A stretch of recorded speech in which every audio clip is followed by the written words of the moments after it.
My dear brothers and sisters, Kallid vennad ja õed, mõned teist on siin koosolekul Viimse ja Pühade Jeesuse Kristuse kiriku missionäride kutsel. Missionärid on ehk kutsunud teid juba langetama otsust teha Jumalaga leping, saades ristitud. Teised kuulavad, kuna võtsid vastu vanema, naise või ehk lapsekutse, mis esitati neile lootuses, et nad otsustavad Jumalaga varem sõlmitud lepingud oma elus taas kesksele kohale asetada. Mõned teist, kes kuulavad, on juba otsustanud pöörduda tagasi päästja juurde ja tunnevad täna rõõmu, sest ta tervitab teie tagasipöördumist. Kes tega poleks või kus tega poleks, teie kätes on palju enamate inimeste õnn, kui oskate hetkel ette kujutada. Te saate iga päev ja iga tund valida Jumalaga lepingute tegemise ja neist kinnipidamise. Kus te ka ei oleks igavese elu anni pärimise rajal, on teie kätes võimalus näidata paljudele inimestele teed, mis viib suure õnne juurde. Kui valite, kas teha Jumalaga leping ja sellest kinni pidada, valite, et jätate lootuse pärandi neile, kes võivad teie eeskuju järgida. Teid ja mind on õnnistatud sellise pärandilubadusega. Ma võlgnen palju oma õnnest selles elus mehele, keda ma surelikkuses pole kunagi kohanud. Ta oli orb, kellest sai üks minu vana-vanaisa. Ta jättis mulle lootuse hindamatu pärandi. Lubage mul teile rääkida, millist rolli ta minu jaoks selle pärandi loomises mängis. Tema nimi oli Heinrich Eyring. Ta sündis väga rikkasse perre. Tema isal olid suured maavaldused Coburgis, mis asub praeguse Saksamaa aladel. Tema ema oli Vicomtesse Charlotte von Blomberg, kelle isa kandis hoolt Preisimaa kuninga maade eest. Heinrich oli Charlotte ja Edwardi esimene poeg. Charlotte suri 31-aastasena pärast nende kolmanda lapse sündi. Peagi suri ka Edward, olles kaotanud ebaõnnestunud investeeringute tõttu kogu oma maaomandi ja vara. Ta oli kõigest 40-aastane. Temast jäid maha 3 orbu. Heinrich, minu vana-vanaisa, oli kaotanud mõlemad oma vanemad ja suure maise päranduse. Ta kirjutas oma päevikusse, et ta lootis minna Ameerikasse. Kuigi tal polnud seal peret ega sõpru, oli ta Ameerikasse mineku suhtes lootusrikas. Alguses läks ta New Yorki. Hiljem kolis ta koos õega Missouri osariikis St. Louisesse. St. Louisis oli üks tema töökaaslane Viimse ja Püha. Temalt sai ta vanem Polly P. Pratti kirjutatud voldiku. Ta luges seda ja uuris seejärel iga sõna, mida Viimse ja Pühade kohta leidis. Ta palvetas, et saada teada, kas tõesti on olemas inglid, kes inimestel ilmusid, kas on olemas elav prohvet ja kas ta oli leidnud Jumala ilmutatud õige religiooni. Pärast 2 kuud kestnud uurimist ja palvetamist nägi Heinrich und, millest tal kästi saada ristitud. Vanem William Brown, mees, kelle nime ja preesterlust ma pühaks pean, pidi seda talitust läbi viima. 11. märtsil 1855 kell 7:30 ristiti Heinrich Vihmavee basseinis. Ma usun, et Heinrich Eyring teadis tol korral, et see, millest ma teile täna õpetan, on tõsi. Ta teadis, et igavese eluga kaasneb igaveste peresidemetega seotud õnn. Ehkki ta oli ise alles nii hiljuti õppinud issanda õnneplaanist, teadis ta, et tema igavese rõõmu lootus oleneb teiste valikuvabadusest tema eeskuju järgida. Tema igavese õnne lootus olenes inimestest, kes polnud veel sündinudki. Osana meie pere lootuse pärandist jättis ta oma järeltulijatele oma päeviku. Tunnen selles päevikus tema armastust nende vastu meist, kes teda järgivad. Tunnen tema sõnades lootust, et ta järeltulijad otsustavad järgida teda teel tagasi meie taevasesse koju. Ta teadis, et selleks ei piisa ühest suurest valikust. On vaja teha palju väikesi valikuid. Tsiteerin.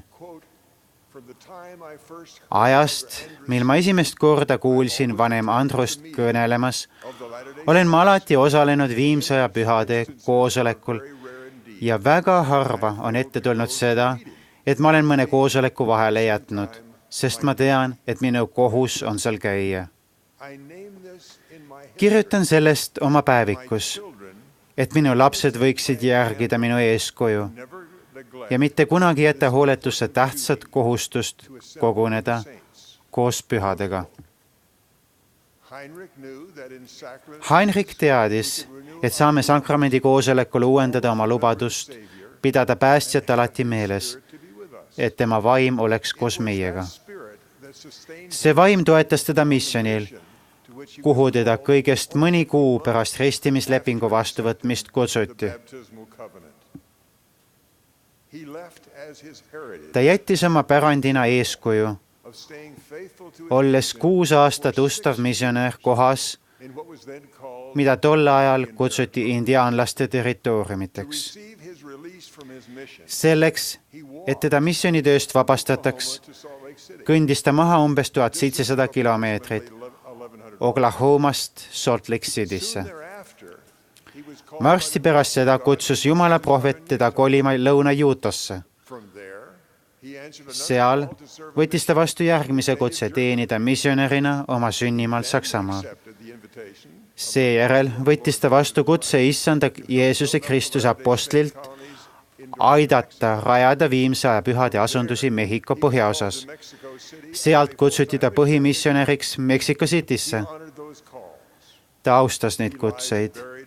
Ta on maetud väiksele surnuaiale Mehhikos, Chihuahua osariigis Colonia Juaresis. Ma ei räägi neid fakte selleks, et ülistada teda või seda, mida ta tegi, või tema järeltulijaid. Ma räägin neist faktidest, et austada tema usu ja lootuse eeskuju, mis oli tema südames, kui ta teenis Jeesust Kristust, kes teda oli kutsunud. Ta võttis need kutsed vastu, sest uskus, et ülestõusnud Kristus ja meie taevane isa ilmusid Joseph Smithile New Yorki osariigi metsasalus. Ta võttis need kutsed vastu, sest uskus, et issanda kirikus on taastatud preesterluse võtmed, et väekapitseerida peret kogu igavikuks kokku, kui neil vaid jätkub piisavalt usku oma lepingutest kinni pidada. Minu esiisa Heinrich Eyringi sarnaselt võite te olla oma peres esimesed, kes juhatavad teed igavesse ellu mööda usinuses ja usus tehtud pühade lepingute ja neist kinnipidamise rada. Iga lepinguga kaasnevad kohustused ja lubadused. Nii nagu Heinrichi, on need kohustused meie kõigi jaoks mõnikord lihtsad, kuid sageli rasked. Kuid pidage meeles, et mõnikord peavad kohustused olema rasked, sest nende eesmärgiks on aidata meil liikuda edasi teel igavesse ellu peredena koos taevase isa ja tema armastatud poja Jeesuse Kristusega. Te mäletate Abrahami raamatu sõnu. Ja nende seas seisis üks, kes oli Jumala sarnane, ja ta ütles nendele, kes olid koos temaga, lähme alla, sest seal on ruumi ja võtame neid aineid ja teeme maa, mille peal nemad võivad elada. Ja paneme nad nõnda proovile, et näha, kas nad teevad kõike, mida iganes issand, nende Jumal, neil teha käsib. ja neile, kes jäävad ustavaks oma esimeses seisundis, antakse juurde. Ja nemad, kes ei jää ustavaks oma esimeses seisundis, ei saa hiilgust samas kuningriigis koos nendega, kes jäävad ustavaks oma esimeses seisundis. Ja neil, kes jäävad ustavaks oma teises seisundis, lisatakse hiilgust nende peade peale ikka ja igavesti. Meie teises seisundis ustavaks jäämine oleneb sellest, kas teeme Jumalaga lepinguid ja täidame ustavalt kohustusi, mida need meilt nõuavad. Kogu oma elu pühadest lepingutest kinnipidamine nõuab usku Jeesusesse Kristusesse kui meie päästjasse. Kuna Aadam ja Eva langesid, saavad meile kõigile osaks kiusatused, katsumused ja surm. Siiski andis meie armastav taevane Isa meile anniks oma armastatud poja Jeesuse Kristuse kui meie päästja. Jeesuse Kristuse lepituse suure anni ja õnnistuse kaudu pärivad kõik, kes sünnivad, lubaduse tõusta üles ja võimaluse saada igavene elu.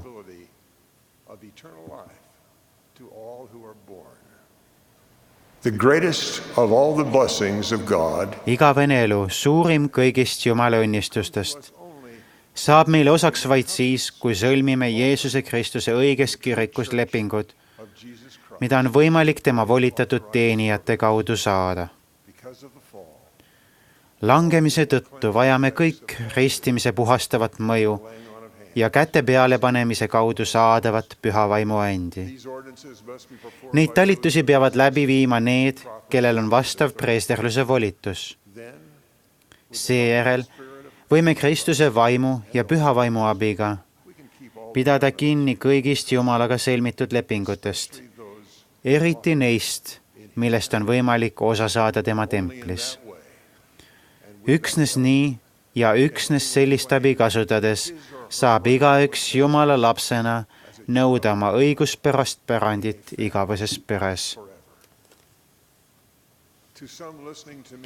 Mõnede jaoks, kes mind kuulavad, võib see tunduda peaaegu lootusetu unistusena. Te olete näinud ustavaid vanemaid kurvastamas laste pärast, kes on oma lepingud Jumalaga hüljanud või otsustanud neid murda. Kuid need vanemad võivad leida tröösti ja lootust teiste vanemate kogemustest. Alma ja kuningas Moosia pojad parandasid meelt raevukast vastuhakust Jumala lepingutele ja käskudele. Alma noorem nägi oma poega Koriantonit pöördumas suurte pattude juurest ustava teenimise juurde. Mormoni raamatus on samuti kirjas ime, kuidas laamanlased heitsid kõrvale oma tava vihata õigemeelsust, tehes lepingu rahu säilimise nimel surra. Noorele Almale ja Moosia poegadele saadeti ingel. Ingel tuli tänu nende isade ja Jumala rahva usule ja palvetele. Nendest näidetest, kuidas lepituse vägi inimese südames töötab, võite saada julgust ja tröösti. Issand on andnud meile kõigile lootuse allika, kui püüame aidata neil, keda armastame, nende igavene pärand vastu võtta. Ta on andnud meile lubadusi, kui püüame inimesi tema juurde kokku koguda, isegi kui nad tema kutsele seda teha vastu seisavad. Nende vastuseis kurvastab teda, kuid ta ei anna alla, samuti ei peaks meie seda tegema. Ta on meile oma kustumatu armastusega täiuslikuks eeskujuks.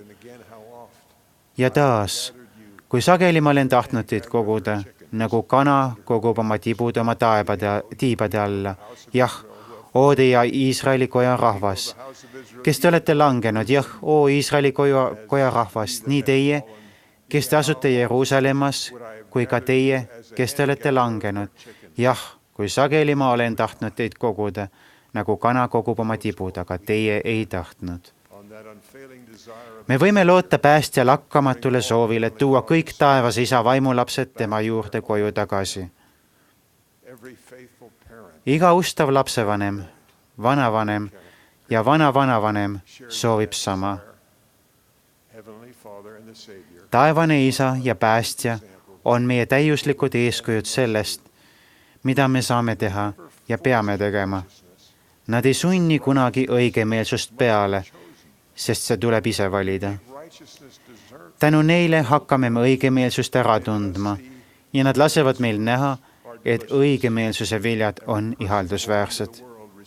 Iga maailma sündinud inimene saab Kristuse valguse, mis aitab meil näha ja tunda, mis on õige ja mis vale. Jumal on saatnud surelikud teenijad, kes saavad püha vaimu kaudu aidata meil ära tunda, mida ta tahab, et me teeksime ja mida ta meile keelab. Jumal muudab õiged valikud meile meelepäraseks, lastes meil tunda meie valikute tagajärgi. Kui valime hea, leiame lõpuks õnne. Kui valime halva, kaasneb sellega lõpuks kurbus ja kahetsus. Need tagajärjed on kindlad, kuid sageli lükatakse need teatud eesmärgil edasi. Kui õnnistused tuleksid kohe, ei suurendaks õige valimine usku. Ja kuna mõnikord lükatakse ka kurbus pikalt edasi, on vaja usku, et otsida patule andestust pigem enne kui pärast seda, kui oleme tundnud sellest tulenevat kurbust ja valu. Isa Lehi kurvastas mõnede oma poegade ja nende perede valikute pärast. Ta oli üllas ja hea mees, Jumala prohvet. Ta tunnistas neile sageli meie päästjast Jeesusest Kristusest. Kui issand käskis tal maha jätta mainevara, et päästa oma pere hukkumisest, näitas ta eeskuju kuulekusest ja teenimisest. Enne oma surma tunnistas ta veel oma lastele. Päästja sarnaselt ja vaatama tema väele, tunnetada nende südant ja näha tulevikku, nii head kui halba, hoidis Lehi oma käed välja sürütatuna, et tuua oma pere päästmisele. Täna on miljonid isa Lehi järeltulijad õigustanud lootust, mis tal nende suhtes oli. Mida saame teha teie ja mina, et Lehi eeskujust õppida? Me saame seda teha, uurides palvemeelset pühakirju ja tehes tähelepanekuid. Ma soovitan, et vaataksite nii lähitulevikuga kaugemale, kui püüate anda oma perele edasi lootuse pärandit. Lähiajal tuleb ette raskusi ja saatana möirkeid. On asju, mida tuleb oodata kannatlikult, usus, teades, et issand tegutseb omal ajal ja omal viisil. On asju, mida saate teha varakult, kui need, keda armastate, on väikesed. Pidage meeles, et igapäevased perepalved, perega pühakirjade uurimine ja oma tunnistuse jagamine sükramendi koosolekul on lihtsamad ja mõjusamad, kui lapsed on väikesed. Väikesed lapsed on sageli vaimule palju vastuvõtlikumad, kui arvame. Suuremaks saades on neil meeles kirikulaulud, mida nad koos teiega laulsid. Rohkem kui muusikat mäletavad nad pühakirjade ja tunnistuse sõnu. Püha vaim võib tuletada neile meelde kõik asjad, kuid kõige kauem püsivad meeles pühakirjade ja laulude sõnad. Need mälestused võivad olla tõukeks, mis toob nad tagasi koju, igavesse ellu viivale teele, kui nad on veidi või isegi aastaid ringi uidanud. Me peame vaatama kaugele ette, kui need, keda armastame, tunnevad maailma tõmmet ja kahtluse pilv on nende usu varjutanud. Meil on usk, lootus ja armastus, mis meid juhivad ja neid tugevdavad. Ma olen seda 2 elava Jumala prohveti nõuandjana näinud. Nad on erilised mehed. Tundub, et neil jätkub pidavalt optimismi. Kui keegi millegi üle kirikus häirekella lööb, on sageli nende vastuseks. Küll kõik laabub.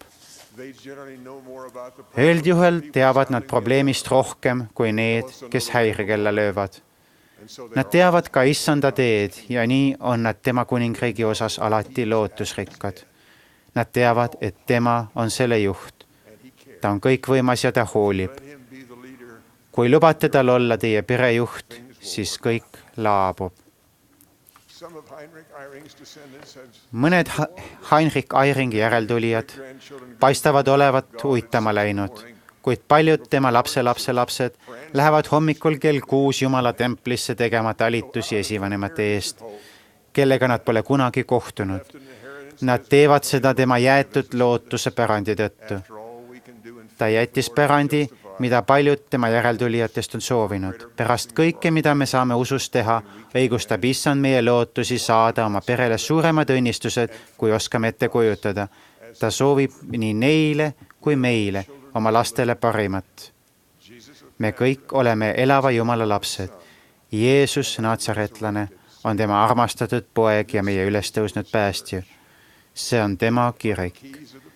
Siin on preesterluse võtmed ja nii võivad pered olla igavesed. See on meie lootuse hindamatu pärand. Ma tunnistan, et see on õige. Jeesuse Kristuse nimel. Aamen.